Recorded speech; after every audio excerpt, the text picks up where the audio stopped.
Isano News. Tubashimire mwese mumaze gukora subscribe, rero Imana ibaha umugisha. Imbere yanjye kandi nawe kuri screen yawe twafite umugabo w'Imana, ni Apotre Mutabazi, n'umwanditsi w'ibitabo, n'umwenjeniyeri, sibye ko yahisemo gutanga ibitekerezo byubaka Abanyarwanda. Afite igitabo cyiza bita Prosperity Formula. Anafite ikindi ngiye nkunda cyitwa How to Become a Rich in 6 Months. In 6 months. Rero ni umugabo w'umuhanga cyane, ni umufilozofi mu bafilozofi. Tugiye uyu munsi kuganira ku kiganiro cyo abarokore bavuga ngo icyo gihe ishyanga rizatera irindi shyanga. Ni ibyo ngibyo biri hanze, abarokore bafite ubwoba ngo ni ibihe by'imperuka.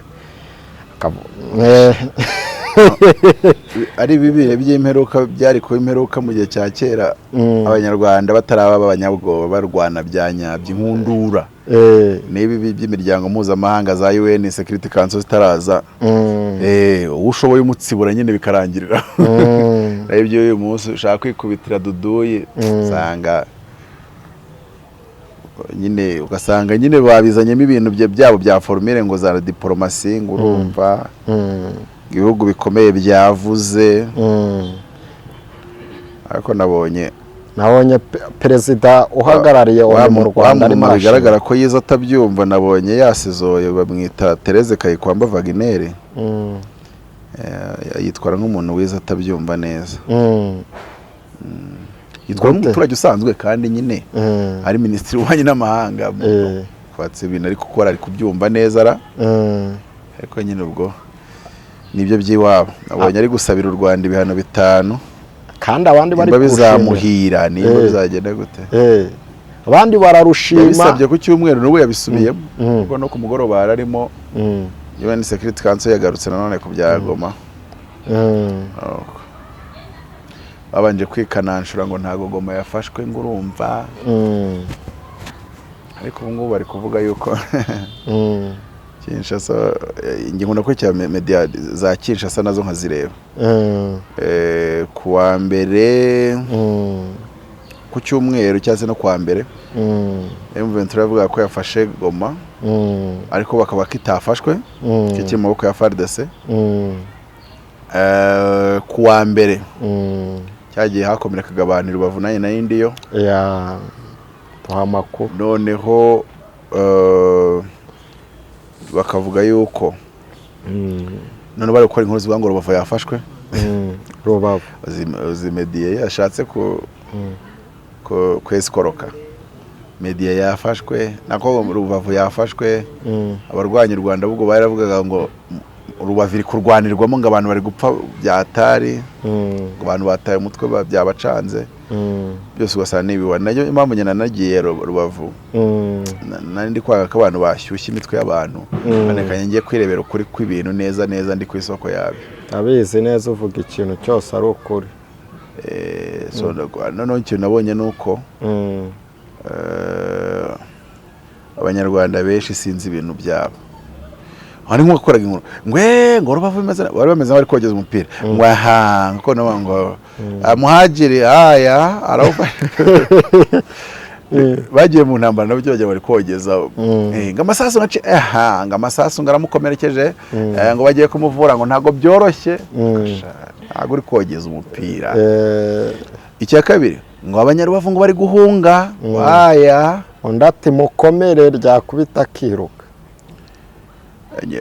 Nyine abantu benshi sinzi. Nakoze analize y'akanya gato nza kubona yuko 9-7 uwitwa Gatirere yageraga gutya akaza hano Shyorongi akarasira tagisi, kandi izindi zikahita zikomerezaho bakayikura mu muhanda, izindi zigakomeza zikajya Rubavu na Musanze. Uyu munsi udusasu turavugira hirya Goma. Hari abanyamakuru nabo bakabikabiza ngo ariko manze ibyo bikora views. Ni views. Ngo byakomeye ngo ntago byoroshye ibiki bikomeye. Uwigoma avuze byakomeye namwumva. Kuko ni intambarire. Ariko wowe uri hino. Wena ntuvuze uti ibintu ni neza, ibintu nta kibazo gihari, nta gikuba cyacitse, ariko hari amasasu ashobora kwambuka abantu turi mu mpaka bari ko kangurirwa kuba bagize ahantu bimukiye. Ariko babyita kwimuka. ugakora ijambo guhunga abantu Rubavu bahunze bisabwaga ko abantu batarahunga nyina bunzeho nka gatatu akantu batarahunga urugero abantu bafite imodoka nibo bafashe imodoka bashyira abagore n'abana bavira Rubavu Kigali ibyo bita guhunga wapara umunyakigali ufite inota akubwira weekend y'Kigali rasa nayo karimanukira Rubavu nazo bakahunze abakire nuko babayeho yashatse ngo n'imbaraga sendabo yabaga inkoko yose nimba cyatse ngo nibi nge nemera yuko habaye guhunga iyo mbonye igihirira cy'abantu bagenda n'amaguru bikoreye twaba ku mutwe abigomo tware babonanye nabi imodoka baraje ariko nabahe igihirira cy'abantu b'amaguru bikoreye utuntu twabo twarababonye uvuga ko abantu Rubavu bahunze gute Yenaze n'abantu bishyuye $100 hari n'abandi bishyuye $200 ari bane kuzamuka none akajya avuga ngo turahunze ngo ashanga ngo Rubavu sha ngo Rubavu ngo amanza nzahemuka ngo busa ntiduhunze wapi iryo jambo guhunga wirikinisha uko hari igihe wahunguka byumva ubu ntabyo yo guhunga urabizi wowe abantu twavuye byumba abantu bagera Nyacyonga n'amaguru kandi akagera Nyacyonga adahagaze yikoreye utuzigo twe ubu niwe wahunze aho fashe imodoka ubaye wimutse babyita kwimuka ibyo ntago ari guhunga no kwimuka n'ibintu bitandukanye Apotre ndabizi kuri umuhanga muri byo ndagira ngo tuganire ku bintu bibiri duhere ku cyambere Tanzania muri Kongo Abarundi muri Kongo Abagande bo ndahamya nashidikanya barifashe banariyo ni bwa butasi bwabo bukomeye baba bariyo mu buryo bw'ibanga bukomeye Sadeke niko babyita Sadeke cyangwa se Samidiaras nabo bahuriye muri Kongo kurwanya umwana uri guharanira uburenganzira bwe ngo acyure nyina kuko igihe cyo gucyura umwana cyangwa gucyura nyina w'umwana kirageze amahanga ati ku Rwanda nk'uko wari ubivuze ngo u Rwanda rufatirwe ibihano ikigaragara neza noneho kuba ariyo bari kurwana na M23 bari kurwana n'umwana ushaka gutaha iwabo byahindutse nta umutangira niko umunyarwanda yavuze babitereye ku Rwanda ati reka twibumbire hamwe haba perezida w'u Burundi ndetse turwanye u Rwanda nabo baciye wa mugani buriya ngo kwita kuri gitera sinzi nimba ariko babivuga bikibitera n'u Rwanda bakabati se koko umubyeyi nawe akavuga ati nibakemura ibibazo byayo byo twebwe ntago tubirimo ibi bintu birarangira gute Nayendi Rubavu nk'abambajije ukuntu bimeze uri kumbaza ko bizarangira buryo icyo kibazo rero ni ikibazo cy'injyana muntu ariko iryo atari cyo kibanze icyo kirasoza urakoze cyane ntacyo ubwo nabyo turabihuriza hamwe bihagaze bite birarangira bite cyase birekera hehe ikintu cya mbere abakongomani ndabacira umugani uvuga ngo havuga nyiri ubukozwemo nyiri ubutereranwe n'akebo usanga ari maseka nyine yageze aho guhora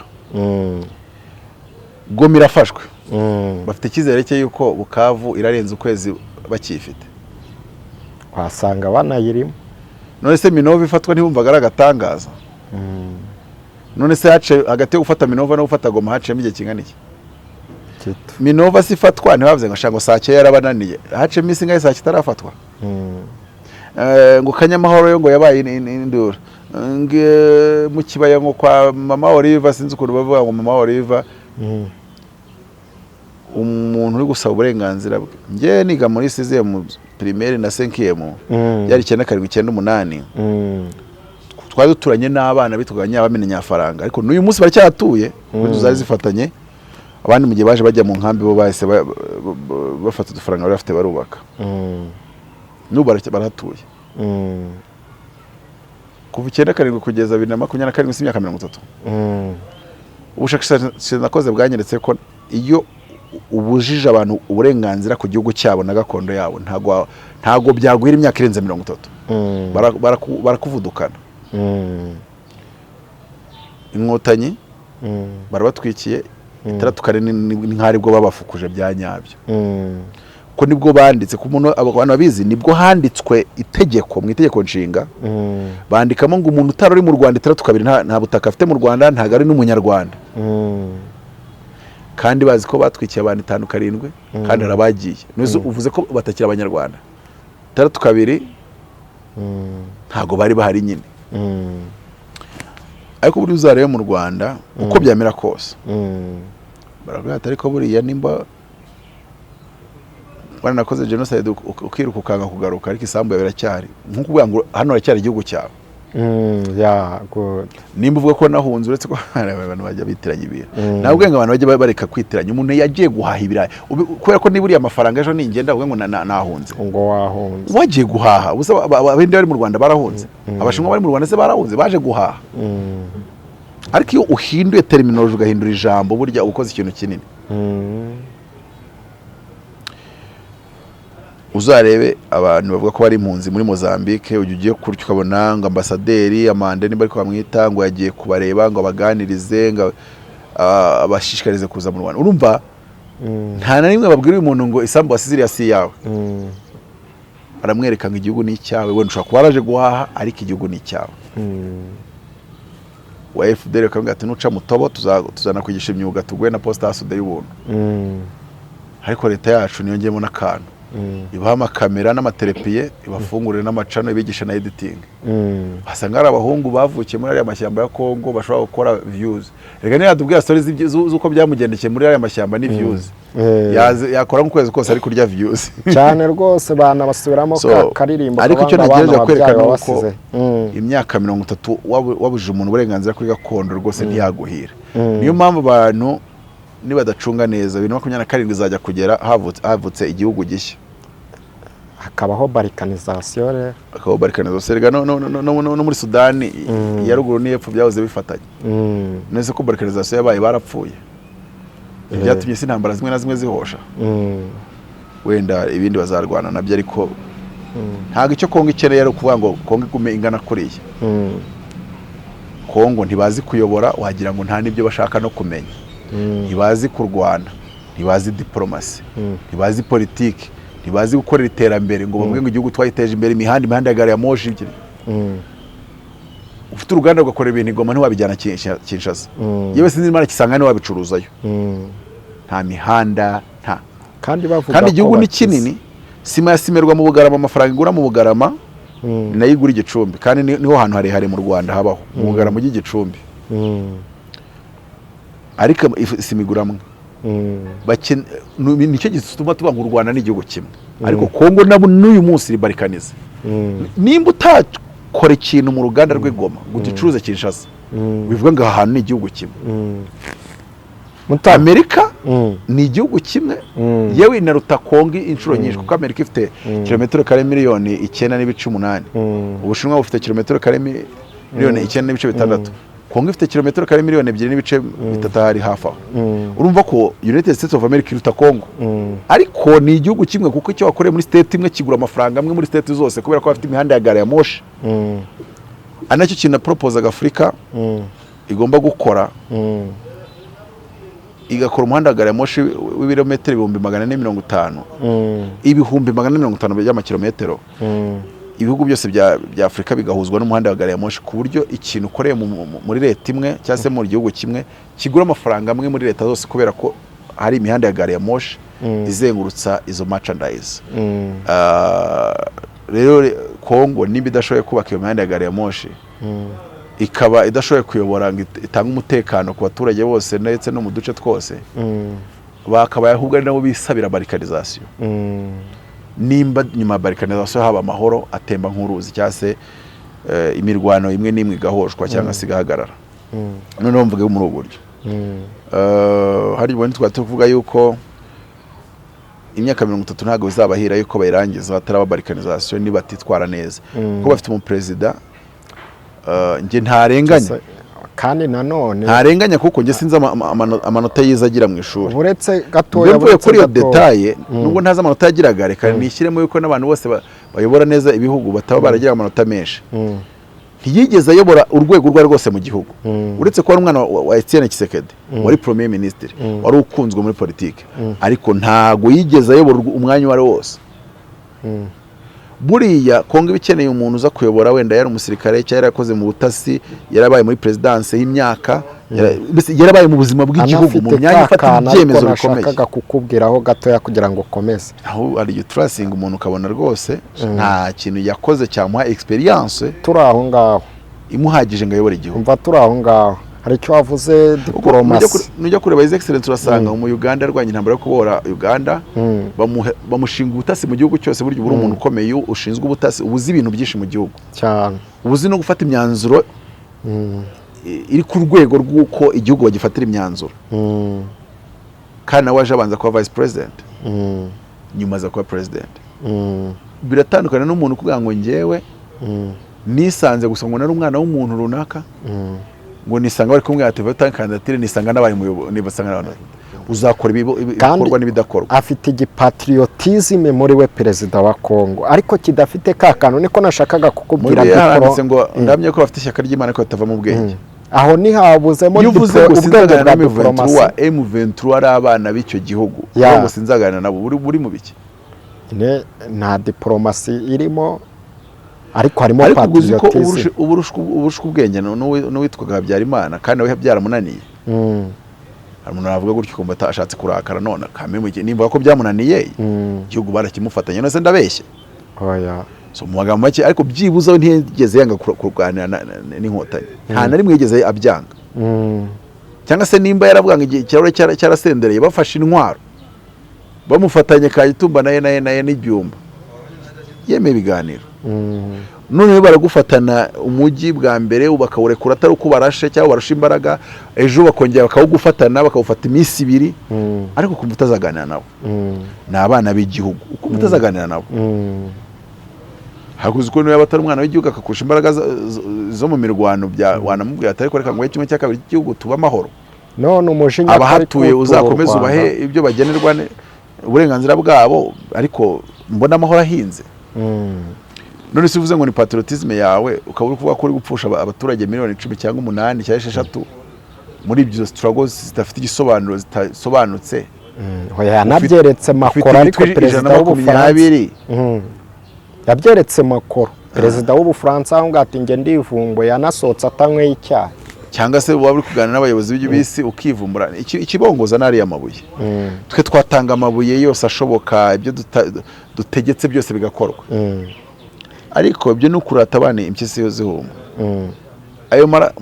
ayo ariko yakinisha diplomasi ku Tanzania n'abarundi bikamata ku muzungu niyo ashaka kandi inzira yo kugira ngo yabone ntago ari kubana neza nawe.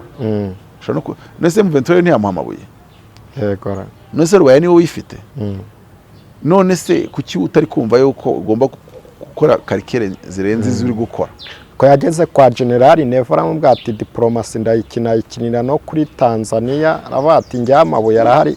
Iyo ni diplomasi yakinwe kugira ngo bagire ari diplomasi y'amabuye ntago arayikinye iyo abantu babonye uri kurata amabuye gusa nta kindi ushoboye baravuga ati none se nimba hari undi waduhaye amabuye uri kudupropoza kuko akurusha imbaraga ashoboye no kurwana twizeye yuko yayaduha igihe kirekire kurenza wowe uyaduha ejo bakabafashe agace wayakuragamo ukajya kwirwa urira muri UN Security Council usabira abantu ibihano bitazigera bitangwa. So reka mvuge muri ubu buryo rero reka mbanze mere ku byo nabonye Rubavu aho niho nashakaga nakore ntago ari ejo ni kwa mbere narindi ubwo nejo bundi urabona ku cyumwe nubwo baraye bafashe Goma none ngenda bavuga ngo reka manuke nje kwirebera inkuru y'impamo ubuzima buri Rubavu n'ibincobo cyandambuka Goma n'ibitancobo cyandagarukira Mbuga Ngari. Mbuga Ngari rero niho habonetse abantu baguweho n'ibisasu cyane n'abapfuye n'abakomeretse kubera ko hegereye muri Kongo cyane n'abanyarwanda hegereye muri Kongo hagati ya Kongo na Mbuga Ngari nta mazacamo harandi usanga ni kuri boda ariko hagati ya Kongo n'u Rwanda haciyemo nk'ikizu cya etage urumva ya etage akagarika amasasu arageza kubite ku nkuta zayo z'inyuma so ndagenda ngerayo duca ku kibuga cy'indege duca kuri stade ya Rubavu nyine tubibuka kuri gare nuko so dukorera inkuru muri gare ko nkabona gare nta bantu barimo ndabaza se byagenze bite kumbi twageze saa 6 guhera saa 3 kugera saa 5 hari amasasu yavugaga nka minota 20 rero ku muntu utabizi amasasu avuze minota 20 abari menshi niyo yavuze maze amasegonda 10 bumva bikaze none ureba amasasu none ubwo bagagera cishamo gatera ya mabombe RDF kashwanyaguriza mu kirere so hari imvange ya marangamutima ikoze gutyo so rero kubera ko gare yari yuzuye abantu aya masasi baracuranga gutyo abantu baragigirira biruka nabo ubona batazi yo babirukira bamwe baryama abandi bagira gute so inzego rero cyane cyane polisi zitazibwira abantu bose bafite imodoka ngo abantu binjiremo bicaremo n'abadafite tike ubatwara ntumbaze ubwo abo batwaye badafite tike baje kwishyurwa nande ariko nyine aregeye nk'inzego zavuga ati wowe batwaye abantu nta matiyo afite batwandikire uze kuza tuyaguhe cyangwa se batware gusa bikarangira kuri batware nawe ukabyihanganamo cyo kiba kimwe noneho nyuma nza kwahaguruka nka saa 9 nzamuka nyihava ngeze mu rugerero telefone zatangira kutubwira ati none amasasa aranga harenza yarari hari mu gitondo so bituma rero ntabasha kuhaba mu gihe amasasu menshi yarahari Scovia nabonye yikinga ku nkingi yari ku nkingi cyagiye rero yikinga ku nkingi nicyo gihe nari maze kuzamuka twagiye kuri grande barriere batuga ati na ba Scovia bahavuye na ba Joseph umuryango ati bagiye kuri petite barriere ariko niho hari isasu rya atari nabo polisi bari bamaze gusa nabamenya yuko umunyamakuru ari gushaka kujya ahantu hari isasu ryinshi ashaka views nyinshi ako nawe yarapfuye nk'intwari nuriya uvuga nk'uwogeze intambara nibyo bigikora views nyinshi karabaye ntibiri bworohe nibyo ngo birebwa cyane ariko nyine nakoze ikiganiro ntavuga karabaye kandi nabonye cyararebwe abantu 60 cyangwa 70 hafi aho so ntacyo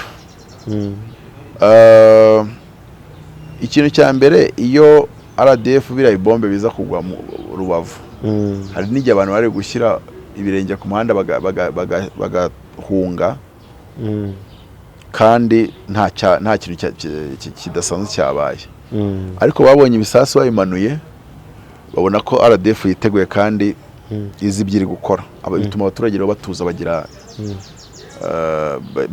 icyizere cyo ukoze uturi mu mpaka batekame ngiye kuri kwa bene wacu abaneshi bagiye za brasserie kuko nta masasu yari kuvugirayo ibyo ni ibintu rero biba ari byiza cyane ko abaturage bafite icyizere nubwo amasasu ari kuvugira hirya hariya ndetse banazi ko uri kuyavuza ahora ni inyota yo kuza mu Rwanda ngo kurutera ko buri yari amasasu n'abantu bamenye n'aya mabombe byatewe na FDLR ahanini ndetse iyo bibane mu mujyi wa Rubavu no kubumvaga baryohe banyotewe ibyo bintu ariko Imana n'abakunda buriya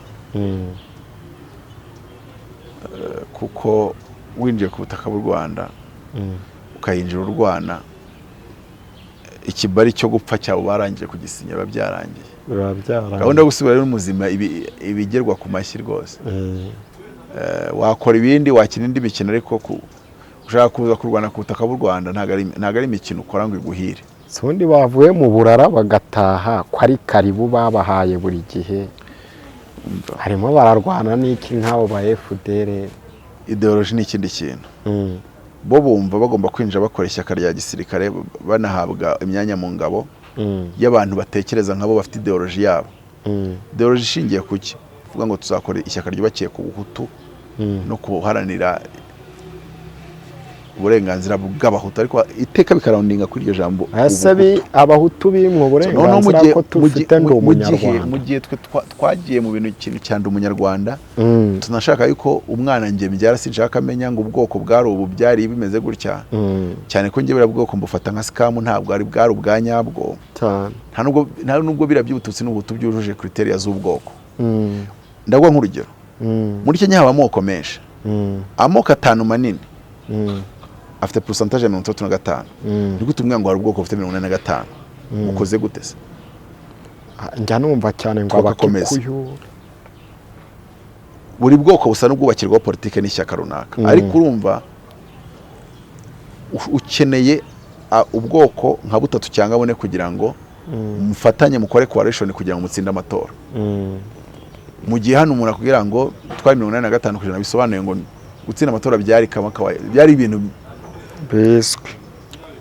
bimeze gutyo, ntabwo ari byiza rero.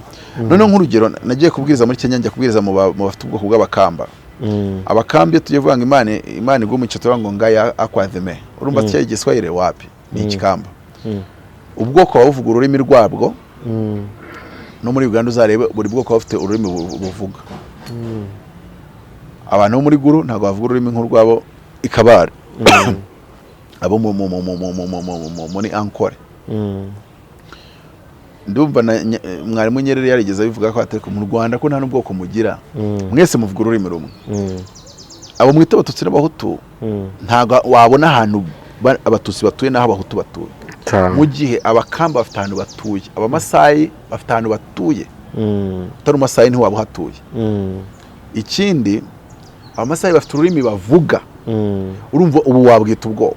Ibintu byo mu Rwanda ni scam, zari classe sociale baza kubazibatiza ngo zihindutse ubwoko. Niyo mpamvu najya nemera ibintu bifata nka scam mbi cyane. Bya bindi by'abazungu kugira ngo basenye ubwo bumwe nyine. Ariko icyo twe tukiretse nyine wari uvuga ngo kuki badataha. Bo bumva bagomba kuza bakora brassage na mixage ishingiye ku by'ubwoko. Urumva? Mu by'ukuri rero ntabwo ari ikintu u Rwanda rwahakaribu. Cyo koze uciye muto bakabanza kuvoma mu bwo bwoko. Nkuko nabonye yuko kandi nabyo nasabye. Ngewe numva ngo umuntu ngo yafashe Heineken. Ngo ntanywa Heineken ni inywera restaurant. Nasabye leta mbabare simbabone mageragere. Aba bana bafite ikibazo cyo mu mutwe mubafashe. Mubafashe rwose. Ntabwo bari mageragere none.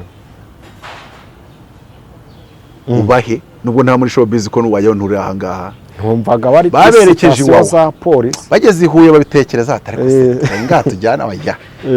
Naho ingegera abana rwose. Mu bintu bya mbere byanejeje nuko bare bakobwa bataragiye mageragere ni wawe. Bakahagama babiti Huye. Ihuye zakikorerwa iki? Kigo ngororamuco. Rehab. Agaturura umugeni rwinshi. Tugomba kubavomamo muri rehabilitation. Ubwo ikizasigara nzasigara namwe ndi kubavoma mu rundi mwanyweye kuko bare bakobwa bagomba kuza mufata irembo. Bano bana wabyizera. Wasanga yarwubaka neza no kurenza babandi bamajipo maremare. Mujye mureka, muje murareka. Ariko twigarukira. Ubwo narimvuze nyine ko ari ikintu cyiza ukabona gishimishije. Warumbaje ngo kubera iki ngo abayifudereri nyine badataha mu Rwanda bakomeye kuri icyo kideology. Kandi u Rwanda ntitwabemera ko bakinjiza. Turi kubaka umwe bw'abanyagihugu wowe ugaruka wongera ubusenye. Tugaruramo ikintu cyatumye miliyoni ipfa y'Abatutsi. Turacyemera se? Nakubundi iryo jambo barivuze nabi, ntago bapfuye barishwe. Okay, reka nigarukire rero. Muri hariya ndi Rubavu. Turi gukora ikiganiro nagikoreye muri gare. Amasasu yavuga nkabona cameraman ahise akusha. Se wa mwana we kiri moto. Umupaka uri inyuma hariya, hacemo ibipangu, hacemo kaburimbo. Hari etage duhagaze inyuma yayo. Ukumva isasu rira traversa ibyo bipangu nayo ama etage rikakugwaho. Gusa byabi kugenda bicishamo amasasa akavuga kaza akagwa mu mihanda cyane cyane hano hegereye umupaka. Byaba rikaguyeho ukabosanga uhisuvirirana ukazana ambulance ukajya kuri kubagamo nyine bagapfuka. Bituma rero abantu nyine bavuga bati reka tuvuye aha ngaha twimuke no tuguhunga tujye mu rugerero. Noneho nibihosha turaza kugaruka. Aho abakira ariko urabyumva wayahita agafata imodoka ati nigiriye i Kigali ati ndahunze wowe urimutse. Guhunga ni ibindi nabonye na M23 ivuga ngo ntago twafashe Goma ngo twabohoye Goma ngo mutandukanye ibintu bibiri. Bura no mu Rwanda ntago tuba ngo 9 kanenga igihugu cyarafashwe. Oya cyarabohowe. Burya inyito y'ikintu ni ikintu gikomeye nukakine nayo. So mbuga ngari hakomeretsa abantu benshi. Sindamenya nimba bira bisasu bira bombe bateraga u Rwanda rwakoresha ubwirinzi bw'ikirere nimba bitarakubitanaga mu kirere wenda bimanutse bikaba byagira bikomeretsa ariko ndabyibuka ndiyo nabwiye umuntu wari kunkamera ndamubwira nuzi ikindi nako wambazaga ibibazo subona ko abantu bakomeretse n'abandi bagapfa hano subona ko u Rwanda runatangaje umuvugizi wa gisirikare agatangaza Brigadier General Ronald Wivanga agatangaza ko twapfusha abantu 5 uretse ko ejo bageze ku 9 subona ko hakomeretse 55 nabangane ejo umunsi ni wira ukabona hiyongeyeho undi munsi abantu bakiri gukomereka Rubavu zangaye birararo uyu munsi nibikabye biziriza umunsi w'ejo igihe kizakurikiraho amahoro azaba hinda hano Rubavu niko byagenze uyu munsi Rubavu haratekanye abandi rero bari guhungira ariko ejo mu gitondo guhera mu gitondo kugera nanone saa 6 gutyo ahubwo havuze amasasa rutari yavuze kuwa mbere ariko nyine bari gufinalizinga nyine bakuramo utwo duce tw'ingenzi ikibuga cy'indege radio Mogoma ari nayo iriho radio wasanga nyine aricyo cyatumye nyine biba gutyo ariko nishimiye y'uburyo bari kubijera ureba ko ibyo bintu byarabaga ukabona abasirikare n'abapolisi nta kintu bafite cya panic kandi ubwo ari kuza ba Monisco bakabohereza amabisi yari twe kujya kwatwara FDLR kuza bakayibari kuyaka intwaro bagasanga ifite n'urumogi na FARDC na za Wazalendo na za gira gute ubwo n'aba mercenaries uyu munsi bari no guterwa ibisasu bari kubizimiriza mu kirere urukumva uburyo abo bantu bagaragaje igihagararo n'igitinyiro uko buriya ikintu nakubwira nuko umunsi wo kuwa mbere u Rwanda rwagaragaje igitinyiro n'ubuhangange ngo igaragaza ubunyamaswa n'ubujiji n'ubugome ndakwitikise ufata igisasu ugatamika ukohereza mu baturage i Rubavu ngo nuko ngufitanye ikibazo ngo n'ubuyobozi buriho ubwo se none se ushaka ko u Rwanda nta kibazo rufitanye n'ubuyobozi buri muri Kongo nese u Rwanda ko Kongo niyo bigeze rutamika igisasu rugitera igoma mu baturage oya so nibikwereka nyine umuntu utafite maturité y'ibyo arimo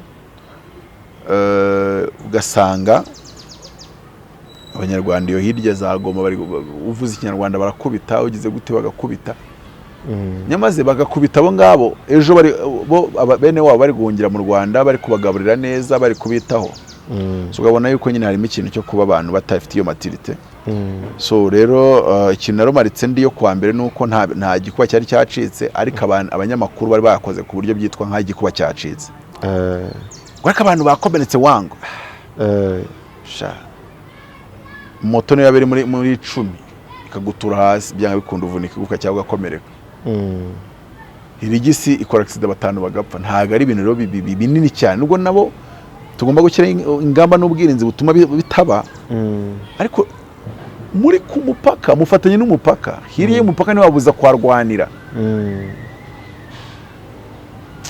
ukabona ko nyine abantu bagomba kubona kushyira ibintu mu mboni yabyo cyangwa se muri context yabyo ntibafate ikintu kimwe ngo batere kwemeza ikintu kitabaye bakura abantu umutima cyangwa se bakabiriza ibintu badramatiza so rero nicyo ngicyo nabonye ndiyo umujyi wari wafashwe na M23 ariko hari uduce tumwe tukiri mu maboko ya FARDC tw'umujyi wa Goma ariko nanone utabara yuko umujyi uri mu maboko ya FARDC ahubwo umujyi uri mu maboko ya M23 ariko nanone hari uduce isigaje kubambura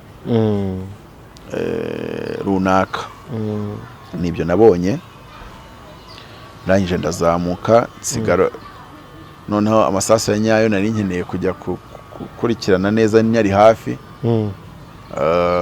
abari bwo yongera kugaruka ariko nyine ndavuga reka nzamuke ibindi biganiro nzaba mfitaho mpera noneho ngira gute nkora inkuru zanjye cyangwa se nkora ibiganiro byanjye mu buryo butabwira amakuru butabwira abantu amakuru umuntu agakabiriza akarengera ugasanga abantu batwaye amakuru katari nibyo ngibyo nayo kigiye gukurikiraho Bukavu sinzi iminsi nayiha ariko ni mike yabarirwa ku ntoki wamenya yarinjiye mu rugamba ya Tanzania yagaruye imbunda z'imisada bita sabasaba. Ni nkuko na South Africa nayo yari iri mu rugamba igaragara izamura idarapo ry'umweru. Kibaza se hari ubwo ibintu byo kurwana bazamura amadarapo y'umweru si ibintu by'indwane yo mu gitabo buriya. No muri Afrika birakora.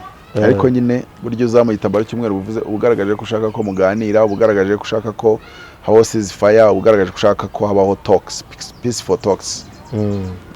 Nuko numvisha wenda abarwanya u Rwanda babihaye indi nyito. Ngiye umuntu azamuye igitambaro ngo ushaka bisobanura ikindi kintu, ariko nabyo byashoboka. Ariko byagusaba kuba impera ibimenyetso kareka kumbwira gusa ngo nuko bimeze.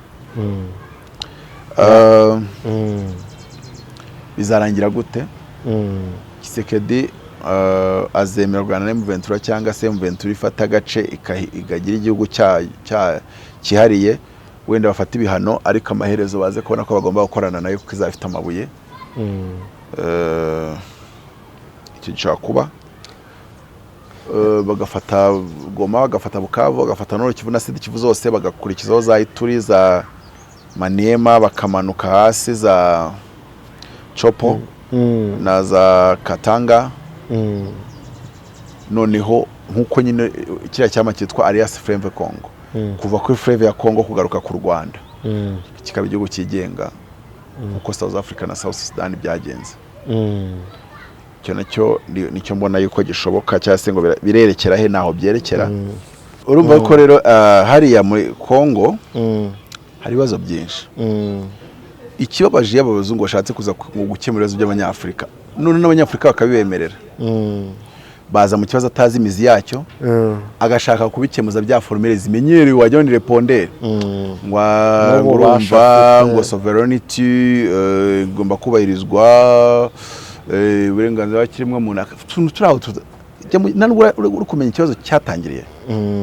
Nta muzungu uzumva avuga kuri bene avuga ngo abantu bahunze ryari, babayeho bate, uburenganzira ku gihugu, umutekano muke, ese watejwe nande? Umutekano muke bajya no guhunga bawutejwe nande? Hakorwa iki se ngo umutekano ugaruke mu gace k'iwabo, abiwabo batahe? Bisaba iki? Byatwara iki? Byasaba izihe mbaraga? Rego bari ama solution menshi yo gukora. Urugero, abantu bazi intara ya Catalonia irigenga, ariko nanone iri muri Espagne ntago ari igihugu kwacyo. Buriya ni nkanuza nka Taiwan, buriya nayo abashinwa banze ko ihinduka igihugu kwacyo, komeza kuba intara y'Ubushinwa ariko yigenga. Nk'urugero Kisekedi ibyo ngibyo abiba propose ati reka rero dufate aka gace kangana gutya karimo bene wanyu, kabe intara yigenga, ariko nanone komeza yitwe Congo. Donc ifunction nk'uko Catalonia function, ariko mutayicomoye ku gihugu. Ariko ibyo byose ntago yiteguye kubikora kuko ubona ntago ametiriza uburyo ibihugu bibaho n'uburyo bihangana, kandi afite uruhugu runini rufite amabuye menshi, abazungu barayashaka. Noneho akazana ibintu byo kujya abarata amabuye, akaniteranya n'abaturanyi, noneho akajya gutwika za ambasade.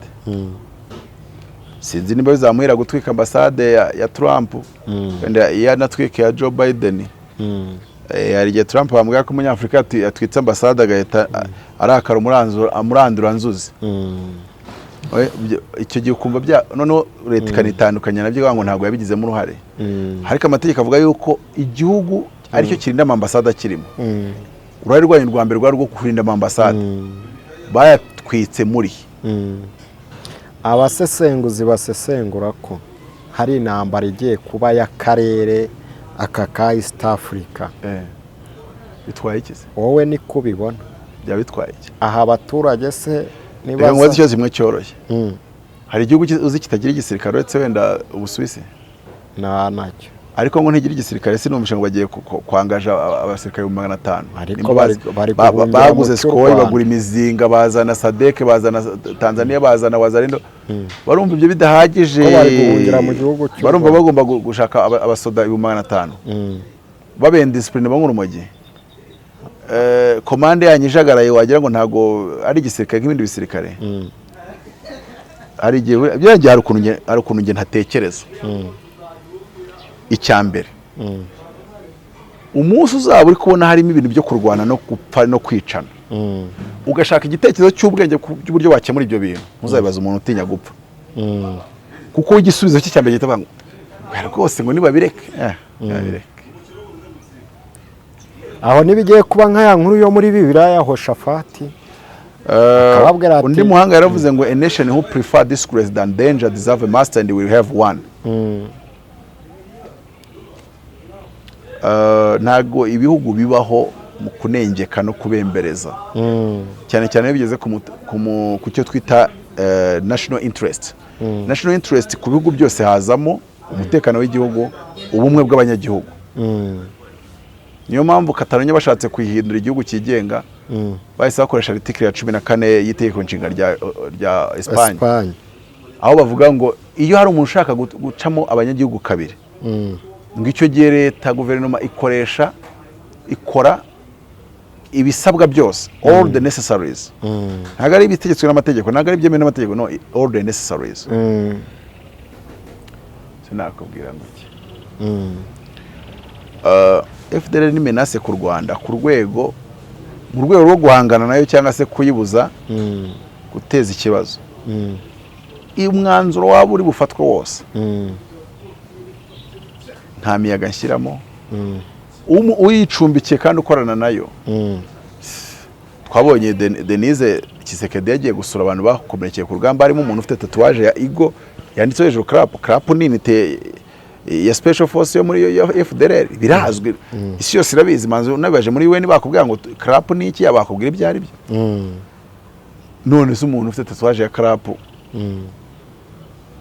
ko Denise waje gusura abafardese batukomerekeye ku rugamba, yaje mate? Nibigaragara yuko aba FDLR bamwe bavanze bari muri fardese bafite amaranka. Cyane cyane nujye wumva ngo Kongo ifite special force, abenshi bari aba FDLR. Anacyo kintu buriya bakoze hariya, baravuze ati reka bagire ngo bafashe umujyi, kumbi twe twitsimbye mu mazamwe namwe n'intwaro. Noneho dukoresha dushokana n'amabayoneti n'iki no kurasana ku rukuta, nyine ibintu bya special force kwa imirwano yo mu mujyi ya special force. Gusa n'amahitamo mabi. Ikibazo cyo muri Kongo, abo Museveni ni umuhanga turamwemera, yaba His Excellency turamwemera n'umuhanga, bose bahuriza ku kintu kimwe, bivuga ngo ni ikibazo cya politique interne. Kimura icyo kibazo cya politique interne. N'abaturage bawe. Bitandukanye na FDL, ko FDL bo abaturage bacu gusa nabase bakoze genocide, bafite n'ingengabitekerezo yakongera kurema genocide. Ariko uruzi yaba ari abantu bakimisagara bigumuye bagafata intwaro bakaturushaho imbaraga gatoya, kwicaze tugana byasaba imbaraga zinganike. Byasaba se imisi ngahe, byasaba se erega niyo afite imbaraga zingana gute, umunyagihugu wawe nabigwa rugero kuri FDL hejuru yuko yakoze genocide. U Rwanda rufite imbaraga zo kurwana no kuba 9 kangahe rwarafashe Kongo, gusa rwari kumwe na Uganda. Ariko icyo gihe na Kongo yari yazanye ibihugu 8 nimba atari 9 biri kurwana nayo. Icyo gihe abantu bahembwaga ibigori n'akawunga na ranti. Uyu munsi abantu afite umushahara.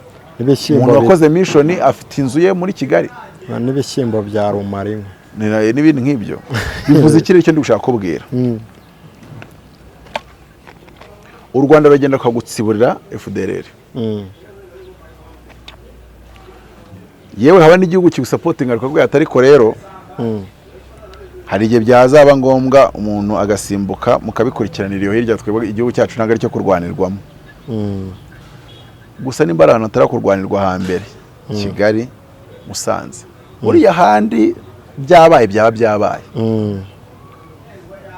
Ariko urabona ko imbago z'umupaka zose zihuriye zigera kuri Musanze, ubwo ni za Rubangabo hariya hose afite na M23. Niyo mahirwe yacu. Uruzi umwe FDL yahageze kuriya, ibisasu ntabwo ari kubiterera Rubavu, yari kubitera Musanze. Ariko ibyo byose ni ibintu inzego ziba zikurikirana hafi zibireba. ariko dukubita haduwi twamukubita tukibuka yuko ari umwana wo mu rugo, tukibuka yuko ari umunyarwanda yaba yarakoze ibibi yaba afite ingengabitekerezo, tukamushyiraho umutobati nucayo rero bazagwa postasude bakwigisha indangagaciro z'ubunyarwanda, baguhe n'ibigoro, banaguhe imbabazi z'ibyaha wakoze, usubire mu buzima busanzwe.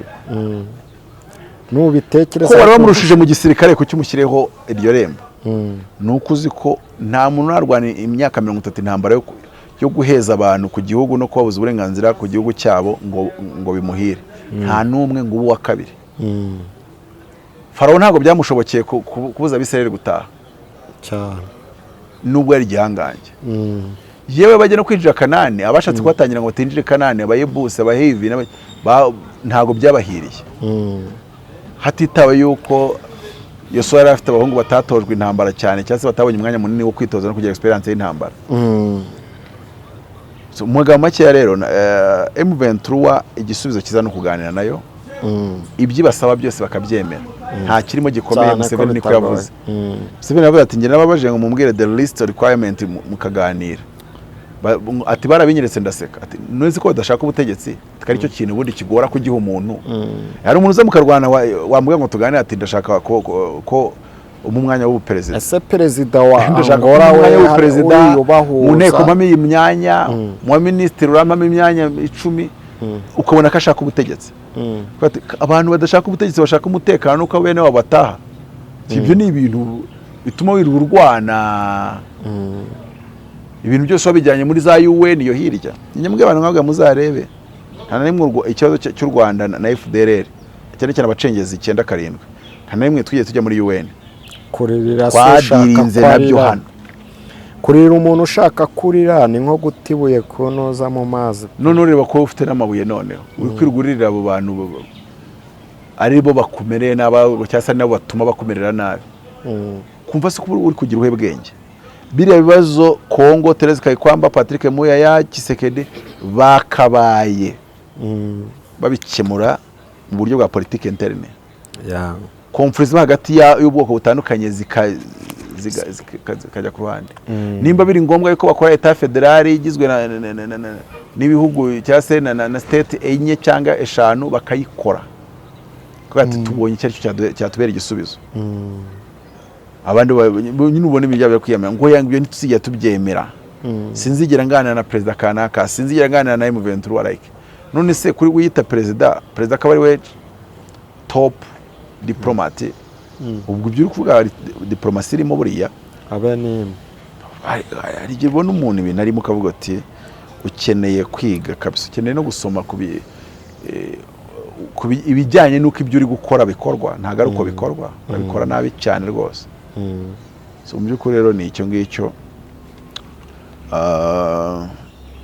Umuntu wizera yuko agiye kubona M23 irekura Goma, reka ntibihanga amaso turebe da. Ngo mbarigonga ibihano ngo ku Rwanda ngo kuri M23, reka mbitegereze ndebe. Oya nazo kuzaza nanumvishe urukiko rukuru rwa Kongo runakatira abasirikari bamwe ba M23 bamwe bataye rugamba ngo katira rwo gupfa se. So nyine ibi byose ni bya politike yo muri materineri. Ntabwo ushobora gutoza umusirikare wa gisirikare ku buryo adaturugamba bidaciye mu zindi nzira. Keneye kushyiraho ngo bazakatira urwo rwo gupfa. Sibyo nakubwiye se nyine ngo ubwo ngubwo wasanga ubu ngubu noneho bagiye kurwana n'abana babo, nyine igisirikare kimwe kikarwana n'igisirikare kigenzi cyacyo, ari babane ya nkuya Yehoshafati ngo yaravuze ngo muririmbe gusa bo ubwabo barangiza kazamo bagatangira gutemana kutana inkota. Na Jonathan Vision niko byagenze, bati ngiye bitewe niyerekwa mfite reka ngende nambuke icyonzi cy'abaturwanya bari butsindwe. Ya reka tugushimira Apotre Mutabazi. Ya reka dukomeze dushimire n'ingabo zacu yuko zamize ibisasu cyangwa zahagaritse ibisasu mu kirere, barebye kure ko bamwe ngo nibihagije. Dushimire yuko bose turashimira M23. Dushimire M23 nabanye Sadate mushito wanjye ari usigaye ufite tekinike yo kwandikira amakenga. Sadate bari wifunguye. Dushimire makenga n'abandi bahungu bari kumwe nawe yuko byibuza uduce dufata ku mipaka y'u Rwanda turi mu maboko yabo kandi bo tuzi ko bataturasaho se warasa umuntu kandi nimba byo kwandika wari ugira icyo wisabira amakenga nabyo biba byemewe mwisabire rero ibintu byago murabona yuko bidatuma bashyira ubwenge ku gihe mwifatire na Kabukavu. Urashaka kwandika indi baruwa rero niba yifatire na Bukavu noneho ibintu byo kuganira n'abavuga ngo ntibazaganira nabo turebe kwenda bashyira ubwenge ku gihe bakaganira cyangwa se nimba bazakomeza kwigira ibyo bigira amwe n'abandi bavuze ngo ibyo uzabyigira kugeza ryari wari uvanga abacansho bari kuza nese ubundi bazabyigira kugeza ubundi se kiriya kigo ari ubundi kiba muri Goma cyitwa ngo iki kigo cya what cyitwa gute iryo zina rikunda kungora ariko tubyite ikigo cya gisirikare kiri muri Goma cyo aka kanya ntago kirafatwa na M23 Kinshasa bakoraga inkuru zivuga ngo Rubavu yafashwe ngo FARDC ihagazeho ngo kandi Goma cyari mu maboko yabo noneho ejo bayikuyemo ikibuga cy'indege bagakuramo na radio na Mogoma uzikuntu bahinduye imvugo baravuze ngo M23 ngo ifashwa n'u Rwanda ngo ubu ngubu ngifite ngo kasira totalite do Goma ngo isa n'ifite ibice hafi ya byose bya Goma kandi babeshyaga abaturage ko bo bafashe u Rwanda byo kubeshya byanyu ubundi mu bizabageza kuki ya rero ubu haje agahenge haje umutekano muri Rubavu ariko East African Regional Force East African Community African Union iyo ni imiryango cyangwa se ni institution cyangwa se organization zabambye gukora akazi kazo ko kuba baherekeza Kongo mu buryo bwo kuba yabona ibisubizo birambye wenda bashaka kuba batabizi batazi bya diplomasi n'iki ariko ubwo bufasha bahabwa bukatuma n'ubundi basa n'ababafasha kumenya icyo gukora kuko utafite ibitekerezo ariko akaba umuntu ubiguha ukabigenderaho nuko Kongo iyo bigeze kwibwira ngo muganire na M23 kubwira ko itabyumva ndabibuka yuko u Rwanda uribuka cyageze excellence atajya Rwanda yaravuze ati u Rwanda rwaravuze ngo mufate M23 muganire nayo none abandi bati vuga uvuyeho ariko ni ikintu cyo kugira ngo abantu bakirebe na ibyo bango bafatire u Rwanda ibihano ngo bitanu ngo bategeke kuva muri Kongo bategeke ko rutazongera gucuruza amabuye ku isoko mpuzamahanga cyane cyane korutana zabo barushyira ambarigo mu kugurira intwaro barushyirireho baruvane mu gukora peacekeeping missions ibi byose ntago ari cyo gisubizo nta nubwo benda kubibona nta byenda gukora Amerika Ubwongereza n'Ubufaransa byamaze kubwira M23 kurekura Goma ariko aho bitaniye na 2013 2013 byari imvugo ijyana n'ingiro ubu uyu munsi ni imvugo irangirira mu mvugo ingira ikaba iyindi aho ngaho rero iyo harebye wikangamo cyane hapo natinya sana abakongomani ariko baba bayagaye bavuga ngo ngo Amerika ngo n'Ubufaransa ngo basabye ibi nibi nko kuvuga iki nko kuvuga ngo muri diplomasi na politiki hari igihe umuntu avuga ibintu azi ko atazakora n'umuntu wese arabikora mushaka kuvuga ati ariko wampaye 1,000 tukangaterengera ngiye kureba abantu ngiye kuyashaka kandi mu mutima wa business ko ntayo wamu ariko ati mbise mbwa ntayo naguha unayafite twacana umubano kandi no mu muryango ngiye kureba nyirukeho ninjye mbona nakubwira umugoroba ngo yewe sha byanze kandi abizi ntacyo nakwima uri gukora diplomasi runaka so rero imvugo mbona na community international ntago ariyo ngiro gusa nanone barihangana bakayivuga iyo mvugo kubera ko bavuga nanone ngo tutavuze iyi mvugo ejo bazavuga ngo ni mwebwe mudakurikiza amahame mwishyiriyeho so ugasanga rero ibyo kuvuga ngo bizarangira gute byo agahenge kagarutse nyine ubwo ibintu bigiye gukomeza neza nta ntugunda nta ndaye umujinya cyoze ubwo bitume yuko u Rwanda rumenya ko begera imipaka bakarwanira barasaba abanyarwanda bakababuza ubuzima ntago bizabakundira cyangwa bibahire so ni ibyo ngibyo numva navuga ibintu byagenze neza cyangwa se byasoje neza. Ibindi bisigaye n'ibyo kuri platform ya diplomasi muri za UN aho ngaho, kandi ntekereza yuko naho hatekerejweho mbere yuko ibi bibaho cyangwa se bitangira. Bindi sibwo n'ibiki n'ibyo nibyo ngibyo iminsi 1277 abantu ejo tuzatangira amasengesho y'iminsi 1277 ingana n'imyaka 3 n'igice dusenga no stop cyase dusenga abantu bashaka kurya nijoro bagatamira ariko tugasenga Imana ikatwiyereka ikaduhindura umuriro. Hari ibintu byiza bihishe muri ayo masengesho mu mwuka, azara amasengesho guhindura umuriro. Ntabwo tuzatengera ibindi, nta gusengera ibirayi, tuzasengera guhindurwa umuriro.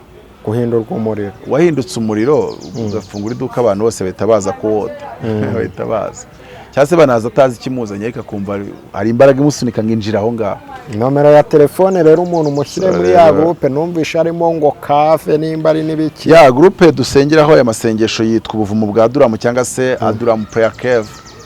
Ni groupe ya WhatsApp, ntago ari ubuvumo bw'ibifatika. Aho niho Dawidi yagiye kwihisha bamumereye nabi. Aho niho Dawidi ngo yagize gutya yumva kumbuye amazi yo kwiriba ry'i Betelehemu, ngarabango icyama amazi yo kwiriba ry'i Betelehemu wamusura ngo bindwanye. Ubaremo umugabo umwe ngo wigeze kwicisha ishumu rye abagabo 700 ararikaraga yica abagabo 700 risubiza hasi ari uko abarangije. Harimo n'abandi bishe 300, harimo n'abandi bari 3 bonyene. Ngo bagabo baca ngo mu ngabo za Filistiya ngo bagenda barwana bagera ku irembo ry'i Betelehemu bavoma amazi ngo barongera bagaruka baca hagati yabo barwana. Amazi bayahageje bayahaye Yuda, ngarabango ntagaya nayanywa nameze nk'uri kunywa amaraso y'abantu bayamena hasi. So rero naho ngaho tuzakorera amasengesho mu buvumo bwa Aduramu. Wanyandikira kuri WhatsApp kuri nimero nkagushyira muri groupe tukayasengana 07 8 8 33 ushaka kugura n'igitabo rero cya Prosperity Formula. Aho nanditse muri iki gitabo nsoza ndavuga ngo amahame ari muri iki gitabo nuyakurikiza ukamara imyaka 7 utaraba umukire, aho tuzahurira hose uzanyica. Where you meet me kill me, ariko ugomba nkubeshya wonyishe leta yabikubaza uzakora ikindi kintu wumva kitaragushyira mu ntambara n'ibibazo.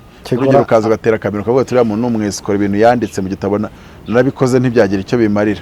Umuntu yakibona ate rero kigura amafaranga ngaho uzankubite wenda da kumubita wenda byo, ariko se nacyo ni cyaha cyo gukubita no gukomeretsa. Ariko ubwo nyine iyo mvugo mbavuze ni kwereka ngo ndabyizeye amahame wayakurikiza yagira gute. Kigura amafaranga ngaho amadolari 20 y'amanyamerika, kigura $20, umuntu yakibona $20. Hari hard copy nyikuzanira aho unywera, aho utereta, aho ukorera siporo, aho utegera ubwo ni kuri arete, aho ukorera ubwo ni ku kazi, aho utuye ubwo ni mu rugo, naho ujya ucira umugore inyuma nubwo ntabigushyikiyemo, ariko nimba bikubaho aho wampamagarira ngo mpagusange niho ngusanga ko ibyo waba hakora niba bindeba.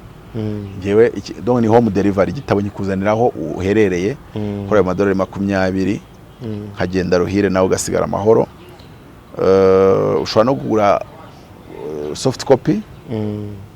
Hari n'umuntu wakiguza amadolari 100 rwose 150 yanshyira kuri telefone. Byanga bikunda ntacyo yigeze ahomba ngavuga ngo nagisomye nsanga mpomba.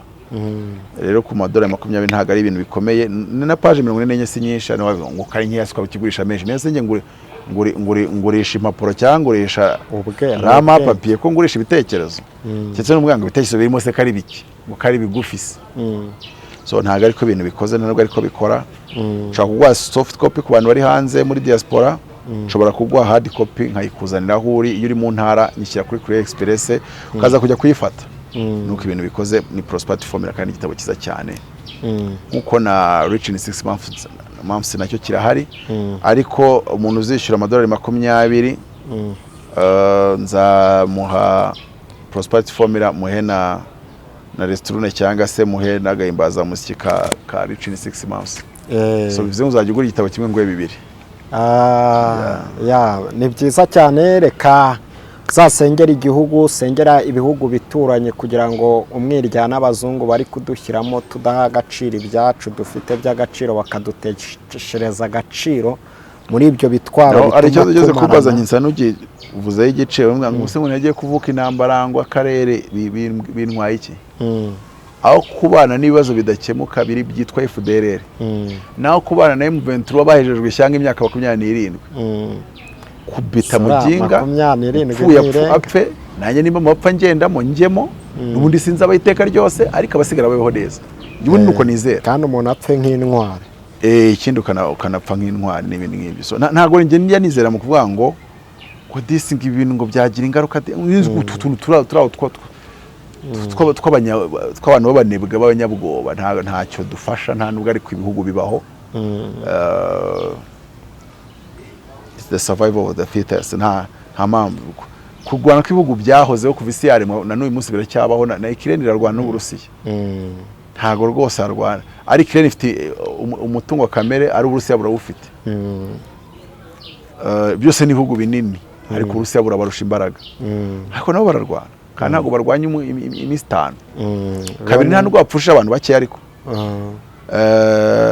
muri Ukraine ntabuze ko bapfuye abantu miliyoni mu Burusiya nabo ntihabura abantu 100,000 bapfuye barimo abasirikare benshi iki ariko bitwerekeye ko tumeze nk'imbata zabo bo barapfusha kandi bafite n'imitungo bakumva bari guharanira ibyo bagomba guharanira kandi impamvu yumvikana ariko hano batanu bapfa ukagira ngo isi yarangiye ugahita ubona nyine impamvu batugira ingaruzwa muheto dutinya gupfa dutinya guhangana dutinya kurwanira uburenganzira bwacu nese umuntu amenya yuko utinya kurwana kandi wakabashoboye kurwana ni kubera icyo ushaka atakugira ingaruzwa muheto azajya ahora gushora mu rugamba suko amaboko yariyo bari bumanike ko yatahanye intsinzi nyine wa watsinze ibyo nibyo rero kandi abantu bagomba kubihindura reka dushimire abantu bose bakoze subscribe ku Isan News Imana ibaha umugisha kandi nakagaruka twishimiye kuzongera kubana nawe Apotre